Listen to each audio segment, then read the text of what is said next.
নানা সময় বলছেন যে ব্যাংকিং খাত আসলে লুটপাট হয়েছে ঋণের নামে। ব্যবসায়ীরা ছিল অ্যাকচুয়ালি সাইনবোর্ড, মিলিটারি থেকে শুরু করে প্রশাসনের পুলিশ থেকে শুরু করে ওটা ব্যাংক দখলে সহায়ক হয়েছে। একজন বিতর্কিত পুলিশ কর্মকর্তার সঙ্গে আপনার দ্বন্দ্বের কথা এসেছে। ডিবি হারুন, ওনাকে টাকা দিতে হবে 5 কোটি টাকা, সে করলো কি আমাদের 40টা ইঞ্জিনিয়ারকে এক রাতে গিয়ে ঘুম থেকে অ্যারেস্ট করে নিয়ে গেল। আমি রাষ্ট্রপতিকে চিঠি দিয়েছি, আমি প্রাইম মিনিস্টারকে চিঠি দিয়েছি। ব্যবসায়ীরা বড় হলে সংসদে যেতে চায়, মন্ত্রী হতে চায়, সব অভিজ্ঞতা নিয়ে একটা ক্যাবিনেটে আসা উচিত, শুধু পলিটিশিয়ানরা আসবে তা তো না।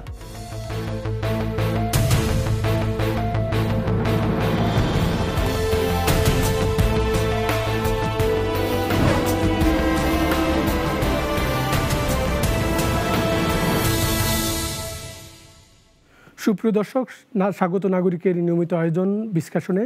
আপনারা জানেন এই অনুষ্ঠানে আমরা ব্যবসা বাণিজ্য নিয়ে আলাপ করি, আর আপনাদের সঙ্গে আছি আমি সাইদ আরমান। দর্শক, অগৌরবজনক পথে বিদায় নিয়েছে আওয়ামী লীগ সরকার। সব মিলিয়ে কলুষিত রাজনীতির খপ্পরে আমাদের অর্থনীতি, সব কিছুরই রাজনীতিকরণ হয়েছে।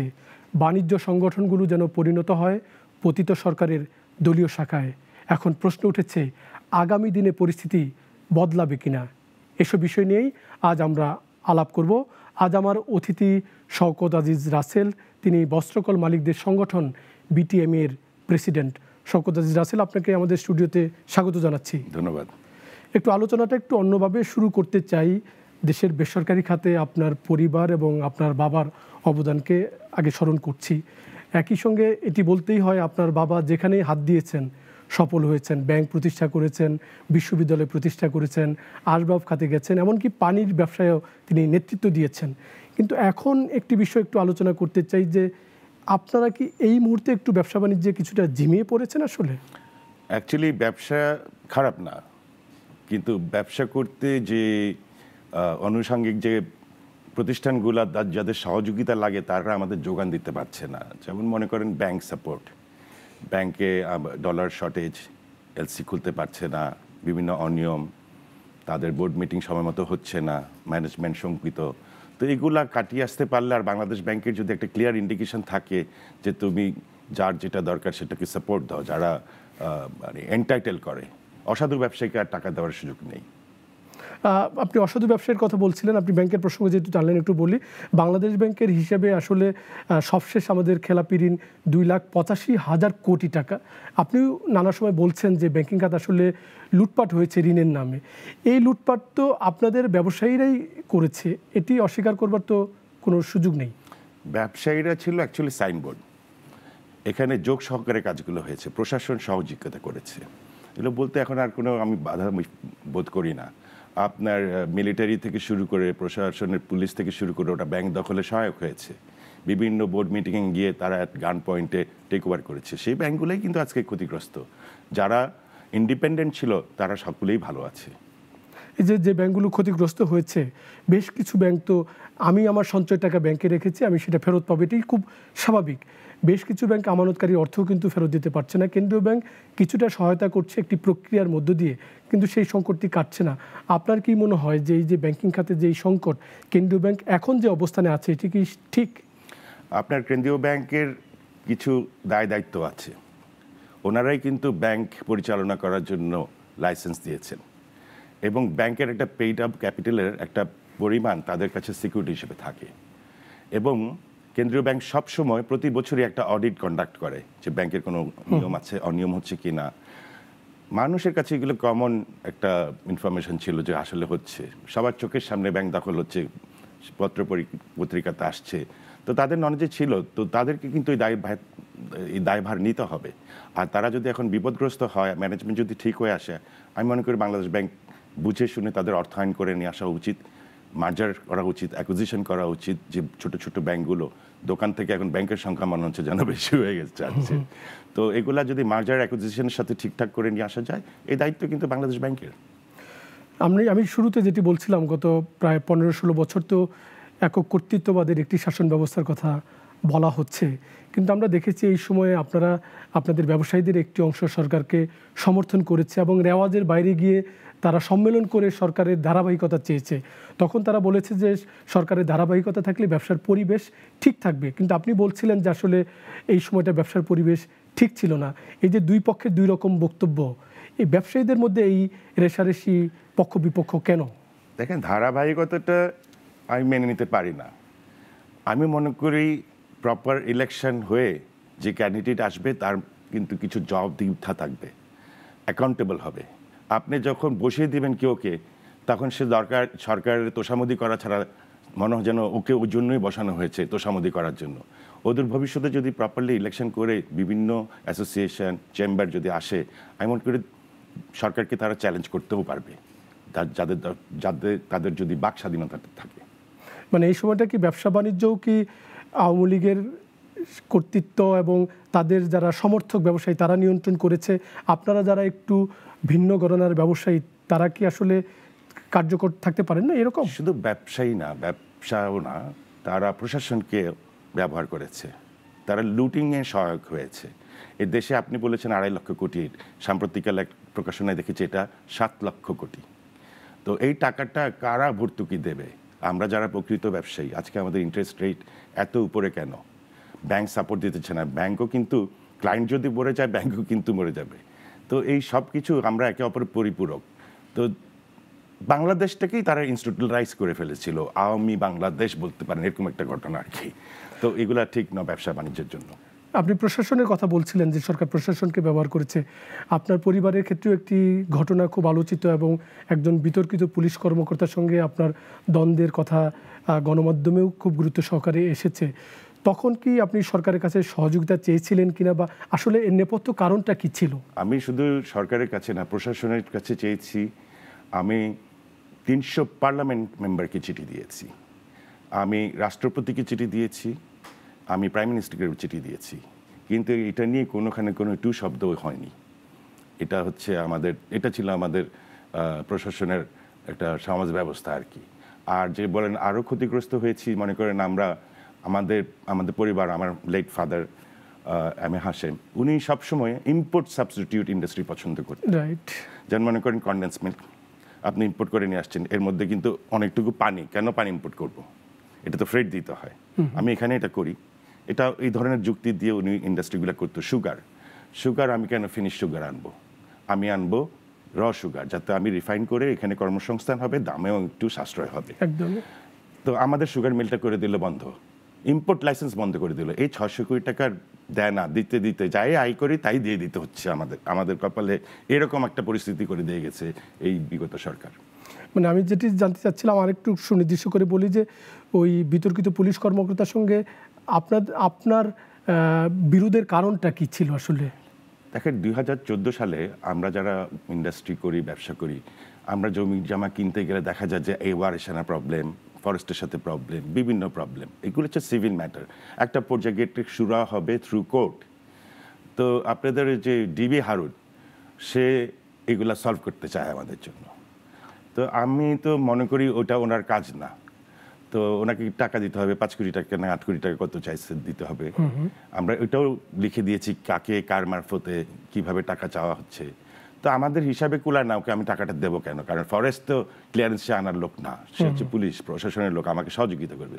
সে করলো কি, আমাদের 40টা ইঞ্জিনিয়ারকে এক রাতে গিয়ে ঘুম থেকে অ্যারেস্ট করে নিয়ে গেল। তারপরে হয়রানি আমাকে দিল আসামি। তারপরেও আমি কখনো ব্যান্ড হইনি আল্লাহর রহমতে, এবং আমি তাকে একটা টাকাও কখনো দেইনি। কিন্তু আমার যে আশেপাশে ইন্ডাস্ট্রিগুলো ছিল সবাই তার ছত্রছায়ায় থাকার চেষ্টা করছে বেঁচে থাকার জন্য। আমিও বলছিলাম যে ব্যবসায়ী সংগঠনগুলো রাজনীতিকরণ হয়েছে, আপনিও বলছিলেন রাজনীতিকরণ হয়েছে, এটি সত্য। কিন্তু এখন আবার দেখছি যেহেতু আওয়ামী সমর্থিত ব্যবসায়ীরা অনেকেই পলাতক, অনেকে ব্যবসা বাণিজ্যে চুপ হয়ে গেছেন, কিন্তু আপনারা যারা বিএনপি রাজনীতির সঙ্গে সক্রিয়, তারা ব্যবসা বাণিজ্যের নেতৃত্বে আসছেন, তাহলে কি কেবল বলবো যে মুখ বদল হয়ে আপনারা এগুলো দখল করলেন? দেখেন, এই আপনি যে বললেন আওয়ামীপন্থী যারা ব্যবসায়ী ছিল তারা পলাতক, এটা আমি তাদের জন্য আমার সমবেদনা, কারণ সব আওয়ামী ব্যবসায়ী কিন্তু খারাপ না। তো এটা তাদের মেনে নিতে হচ্ছে আজকে তাদের কর্মফলের কারণে। তারা যে সব লুটিং অত্যাচার করেছে, কিছুটা স্পিল ওভার ইফেক্ট বা এটা একটা প্রেশার তো তাদের উপর যাচ্ছে। তো আশা করি অদূর ভবিষ্যতে আমাদের মনে করেন, আমি বিএনপি থেকে এমন কিছু দেখিনি যে আমি ফ্যাক্টরি বন্ধ করে দাও। এগুলো করছে সাধারণ মানুষ, জনগণ, ওরা হয়তো কারো জমি দখল করেছে, এই এলাকার লোকজনকে প্রেসারে রেখেছে, তাদের একটা ক্ষোভের বহিঃপ্রকাশ, গিয়ে আগুন দিয়ে দিচ্ছে, এরকম করছে ওরকম করছে। অনেক আওয়ামী ফ্যাক্টরি আছে, খুব সুন্দরভাবে চলছে। বিগত সরকারের সময়ে ব্যবসা বাণিজ্যের পরিবেশ ঠিক ছিল না। অন্তর্বর্তীকালীন সরকার দায়িত্ব নিয়েছে 3 মাসের বেশি সময়, কিন্তু এখনও বলা হচ্ছে যে ব্যবসায়ীরা অনেকেই অস্বস্তিতে আছেন, বিনিয়োগে গতি কমে গেছে। এর কারণটা আসলে কি? বিনিয়োগের গতি কমে গেছে, যেটা আমি আগে বলেছি যে ওরা তো সব কিছু লুটিং করে চলে গেছে, আপনার জন্য রেখে গেছে ডিমের খোসাটা, আর এই খোসা থেকে আপনাকে আবার স্টার্ট করতে হবে। তো সাম্প্রতিককালে আমি যা দেখছি, কয়েকটা বিচ্ছিন্ন ঘটনা ছাড়া ব্যবসায়ীরা হাল ধরার চেষ্টা করছে এবং অনেক প্রোগ্রেস এসেছে। গত মাসে আমাদের এক্সপোর্ট বেড়েছে। কিন্তু আমরা তো দেখছি যে আইনের শাসন দুর্বলতার কারণে বলা হচ্ছে পোশাক খাত এবং টেক্সটাইল খাতও একটা অস্থিরতার মধ্যে চলছে, কিন্তু এই খাতে তো বিপুল বিনিয়োগ আপনাদের আছে। আপনারা কি উদ্বিগ্ন না এই পরিস্থিতি নিয়ে? অবশ্যই আমাদের থেকে বেশি উদ্বিগ্ন সরকারের হওয়া উচিত, কারণ এই সেক্টর যদি ক্ষতিগ্রস্ত হয়, বাংলাদেশ আর রইবে কি? 85% এক্সপোর্টই হচ্ছে টেক্সটাইল অ্যান্ড আরএনজি। তো এর থেকে বড় সেন্সিটিভ সেক্টর, এখানে 100% কনসেন্ট্রেশন এবং আপনার অ্যাটেনশন দেওয়া উচিত, তাদেরকে কিভাবে সবল করে নিয়ে আসা যায়। আর $47 বিলিয়ন আমার মনে হয় টেক্সটাইল অ্যান্ড আরএনজি এক্সপোর্ট করে। আরেকটা সম্ভাবনা জায়গা আছে যেটা আমার খুব প্রিয়, সেটা হচ্ছে আপনার পাট। আমরা যখন টেক্সটাইল পণ্য এক্সপোর্ট করি, সেখানে কিন্তু একটা অংশ থাকে ইম্পোর্টেড। আমি ভ্যালুয়েশন করি, কর্মসংস্থান করি, which is very good and it is also a very big sector. কিন্তু পাটে যে সুযোগ আছে সেটা হলো যে পুরোটাই আপনার এক্সপোর্ট, আর পুরোটাই আপনার ডলারটা পুরোটাই আপনার দেশের। তো এই সেক্টরকে আমি মনে করি আমাদের সহযোগিতা করা উচিত, মনোযোগী হওয়া উচিত। আমাদের মনোযোগ না থাকাতে এই সেক্টরের একটা বড় অংশ আমরা নিজের হাতে ইন্ডিয়ার কাছে তুলে দিয়েছি। মনে হয় যেন আমাদের পলিসিটা করা হয়েছে এই ইন্ডিয়ার কাছে ব্যবসাটা চলে যাওয়ার জন্য। এই আওয়ামী সরকারের কিন্তু তাই হচ্ছিল। দেখেন গ্যাস সংকট, আমরা তো গ্যাসের বিল দিয়ে এসছি, বাড়তি রেটে দিয়ে এসছি, তাইলে সংকট হবে কেন? আপনি প্রমিস করেছেন আপনি আমাকে এলএনজি দিয়ে হলেও করে দেবেন, যেটা আমার দরকারও নেই, কারণ আপনি কূপ খনন বন্ধ রেখেছেন। 3টা কূপের মধ্যে বাংলাদেশে একটা কূপ সাকসেস হয়, এর থেকে ভালো সাকসেস আমার জানার মতো আর কোনো দেশে আছে কিনা আমি জানি না। তারা কূপ খনন বন্ধ রেখেছে, তারপর তারা সময় মতো এলএনজি আনা বন্ধ করে দিয়েছে বা আটকে ছিল। এটা এক ধরনের সাবোটাইজ ছাড়া আমি আর কিছু মনে করি না। আপনি সরকারের মনোযোগের কথা বলছিলেন, এই অন্তর্বর্তীকালীন সরকারের অনেকেই দেখছি যে মানে ব্যবসা বাণিজ্যের পরিবেশ ঠিক করার জন্য, যেহেতু ব্যবসা বাণিজ্য বেসরকারি খাত অর্থনীতির প্রাণ এবং আমাদের অর্থনীতি তো আসলে বেসরকারি খাত নির্ভর, তো অন্য কাজে বেশি মনোযোগী দেখছি। কোথায় কি করবে, উপদেষ্টারাও ঠিক সেরকম দৌড়াদৌড়ি করছে। কি প্রতিক্রিয়া আপনার? আমি বাংলাদেশ ব্যাংক গভর্নরের সাথে মিটিং করেছি আমার টিমকে নিয়ে, বিভিন্ন সরকারের প্রধানদের সাথে মিটিং করেছি। আমার নিজেরই লজ্জা লাগে যখন আমরা শুনি এই যে ওনাদের অনেক ডিউজ রয়ে গেছে, কোটি কোটি লক্ষ লক্ষ কোটি টাকা ডিউজ রয়ে গেছে। যেমন পাওয়ার প্ল্যান্ট না চালিয়েই ডিউজ, তারপরে গ্যাস না আনিয়ে ডিউজ, পুরান গ্যাসের টাকা দেওয়া হচ্ছে না। তো এইসব জিনিস ওনারা ঠিক করে আস্তে আস্তে তো একটু সময় দিতে হবে। আমার ওনাদের জন্য আমি দুঃখ প্রকাশ করি, কিন্তু সাম্প্রতিককালে আমরা গ্যাসের প্রেশারটা ঊর্ধ্বতর দেখতে পাচ্ছি, মনে হয় এলএনজি কানেকশন হয়ে গেছে। এটা ওনাদেরই উদ্যোগ এবং আমি মনে করি এটা প্রশংসনীয় উদ্যোগ। যখন সরকার গ্যাসের দাম বারবার বাড়াচ্ছিল, মানে 100, 200, 300 গুণও বেড়েছে কোনো গ্যাস বিদ্যুতের দাম, কিন্তু ব্যবসায়ীরা তো তখন কথা বলেন নাই। এর কারণটা কি? তারা কি আসলে সরকারের থেকে ফায়দা নেওয়ার জন্য চুপ ছিলেন? না, এটা সঠিক নয়। ব্যবসায়ীরা অনেক মিটিং করেছে। আমার লিডার বিটিএম এর মোহাম্মদ আলী খোকন সাহেব তার টিম নিয়ে সরকারকে অনেকবার বোঝানোর চেষ্টা করেছে যে আপনি যে ইম্পোর্ট করবেন সেটা ব্লেন্ডেড কস্ট এত হয়, কিন্তু আপনাকে এত চার্জ করছেন কেন? সেখানে সালমান রহমান সাহেব প্রস্তাব করেছিল বা চেয়েছিল 40 টাকা করার জন্য পার ঘনফুট। অ্যাকচুয়ালি ব্লেন্ডেড প্রাইস এখনও যদি আপনি হিসাব করেন এটা 16 থেকে 18 টাকার বেশি হবে না, কিন্তু আমরা এখনও তো 30 টাকা করে দিচ্ছি।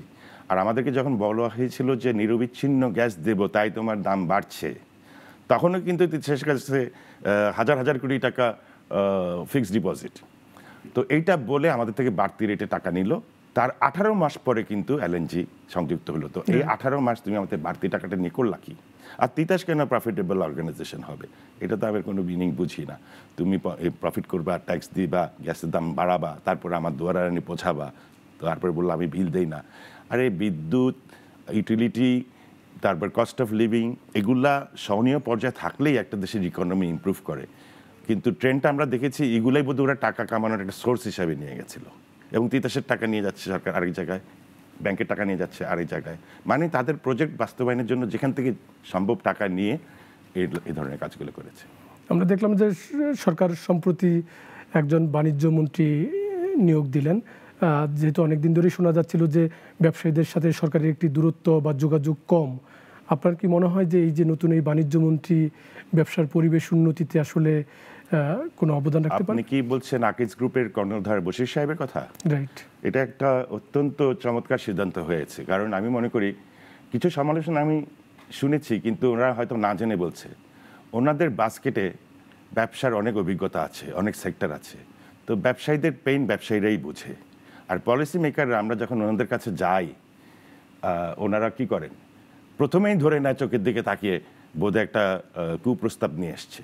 কিন্তু আমরা যে একটা গঠনমূলক কনস্ট্রাকটিভ ভ্যালুয়েডেড প্রোডাক্ট বা কোনটা এক্সপোর্ট হওয়া উচিত কোনটা না হওয়া উচিত, এগুলার প্রস্তাব যখন নিয়ে যাই, আমাদের অনেক সময় আমরা ওনাদের সাথে দেখাও করতে পারি না। আর ওনারা যখন পলিসি মেক করেন আমাদেরকে কখনো ডাকেনও না।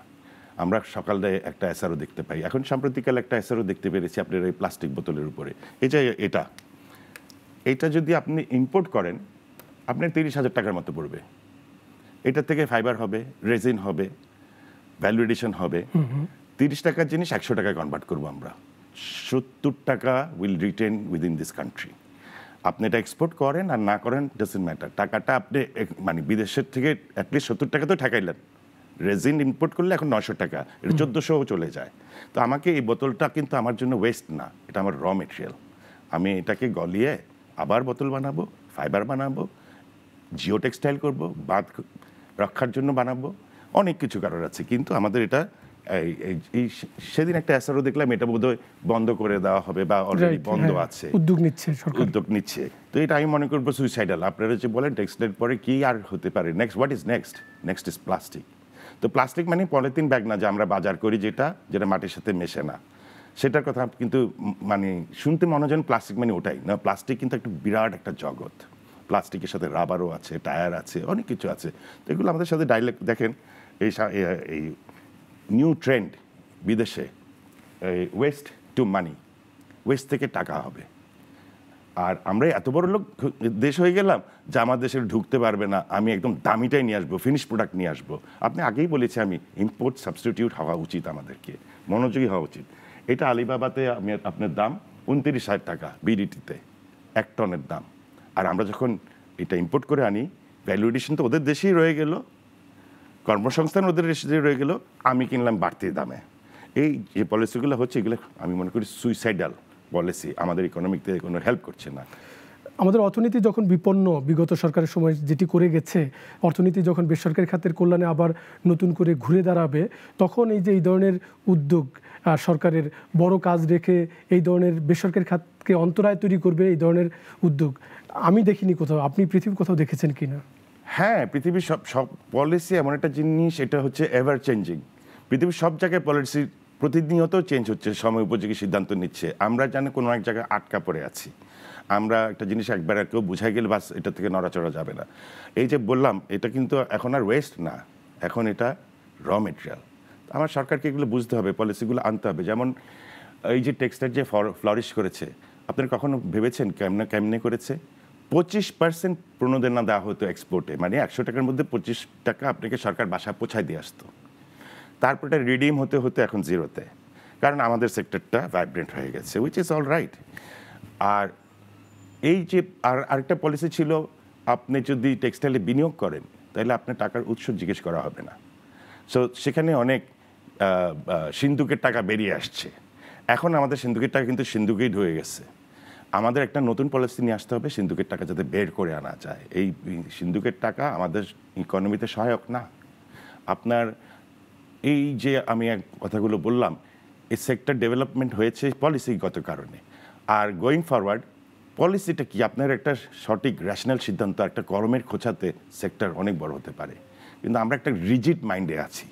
আমরা কিন্তু যে কোনো কিছুতে এই জাতিগতভাবে, বাঙালিগত জাতিভাবে আমরা সবসময় আমাদের ফার্স্ট রিয়াকশন হয় নো, কেন, এই ধরনের চিন্তা দিয়ে আমরা স্টার্ট করি চিন্তাধারা। না, আমাদের এখান থেকে বের হয়ে আসতে হবে, এই চিন্তাধারা থেকে বের আসতে হবে। আপনাকে চিন্তা করে, যেমন পাটখড়ি হচ্ছে পাটের বর্জ্য, কিন্তু এটা অ্যাকচুয়ালি বর্জ্য না, এখান থেকে হচ্ছে পার্টিকেল বোর্ড। তো কিন্তু এটা এখন পুরানো হচ্ছে। আমি মনে করি পরিবেশ থেকে ওই পুরানোটা বন্ধ করা উচিত। আর ওই পুরানো জিনিসটা পরিবেশ শুধু নষ্ট করছে না, এগুলো এক্সপোর্ট করাতে আমরা যে আপনার বাসার আসবাবপত্র আলমারি বানাবো সেটার সহায়ক হতে পারছি না। তো এটা কমপ্লিটলি একটা রং পলিসি। আপনার বাবা একটা কথা বলতেন যে বাংলাদেশে আমরা যারা বড় তারা আসলে অন্যদেরকে বড় হতে দিতে চাই না, কারণ তারা আমাদেরকে সালাম দিবে না, তারা আমাদেরকে ইজ্জত করবে না দেখলে। তো এখন যে প্রেক্ষাপট চলছে আসলে কি ঠিক তেমন প্রেক্ষাপটই তাহলে বলতে চাচ্ছেন আপনি? এই যে জি হুজুর কালচারটা তো ওনারাই তৈরি করেছেন। এই জি হুজুর কালচার থেকে আমাদের বের হয়ে আসতে হবে। আমি যেখানে যাই সাম্প্রতিককালে লক্ষ্য করেছি, এই যে উপদেষ্টা বলেন আর অথবা পলিসি মেকার বলেন, আমার টিমের লোক বা অন্যান্য টিমের অন্যান্য অ্যাসোসিয়েশন লোক বেশ আমার কথাবার্তা বলে, আজকে আপনার পাঞ্জাবিটা খুব সুন্দর, ইমপ্রেস করার চেষ্টা করে। আমার কথা হচ্ছে নো, তেল আর তালি বন্ধ করেন, একদম যেটা আপনার দরকার সে এজেন্ডা নিয়ে যান, আবার আপনার অ্যাসোসিয়েশনে ফেরত যান বা আপনার ফ্যাক্টরিতে ফেরত যান। এইসব তেল আর তালিতে আমাদের দেশটা শেষ হয়ে গেছে। গোয়িং ফরওয়ার্ড আমি আপনাকে দিচ্ছি, কমিটমেন্ট দিচ্ছি, আমরা আগামীতে অ্যাটলিস্ট আমি ওই পথটা বেছে নেব না। আপনি তো এখন বিটিএমির প্রেসিডেন্ট আছেন, একটি কথা খুব শোনা যাচ্ছে যে আপনি ব্যবসায়ীদের শীর্ষ সংগঠন বিসিসিআই নির্বাচন করবেন, একটু বলবেন আসলে কি আমি সিদ্ধান্ত ইচ্ছা আপনার? প্রকাশ করেছি। I have been inspired by my peers, friends, বিভিন্ন জায়গা থেকে আমাকে আশ্বস্তি দিয়েছে যে আমি যদি ওদের হাল ধরি তারা আমার সাথে থাকবে। তো আমার ইচ্ছা আছে বিসিসিআইতে ইলেকশন করার, ভোটের ইলেকশন করতে চাই আমি, এবং সেখানে নেতৃত্ব দেওয়ার। আমাদের যে গ্রুপ অফ ইন্ডাস্ট্রিজ, আমাদের পার্টেক্স গ্রুপ অ্যাকচুয়ালি 5টা গ্রুপে এখন বিভক্ত। আর আমাদের বাস্কেটে ইম্পোর্টের অভিজ্ঞতা আছে, এক্সপোর্টের অভিজ্ঞতা আছে, কৃষি পণ্যের অভিজ্ঞতা আছে, কৃষি সিডের আছে, তারপরে পেপারে আছে, মিল্কে আছে, খাদ্য আছে, তারপরে আমরা অনেক সেক্টরে অনেক কিছু আমাদের জানা আছে। আর যেটা জানা নেই সেটা বুঝতে বেশি সময় লাগে না, কারণ আপনার অভিজ্ঞতাটা যদি আপনি ওখানেও অ্যাপ্লাই করেন, আপনার কাছে যে আবদার আসবে যে কোনো অ্যাসোসিয়েশন থেকে, আমি মনে করি আমি এবং আমার টিম যদি আমরা সফল হই, আমরা সঠিক সিদ্ধান্ত দিতে পারবো, সঠিক আবদারও সরকারের কাছে নিয়ে যেতে পারবো।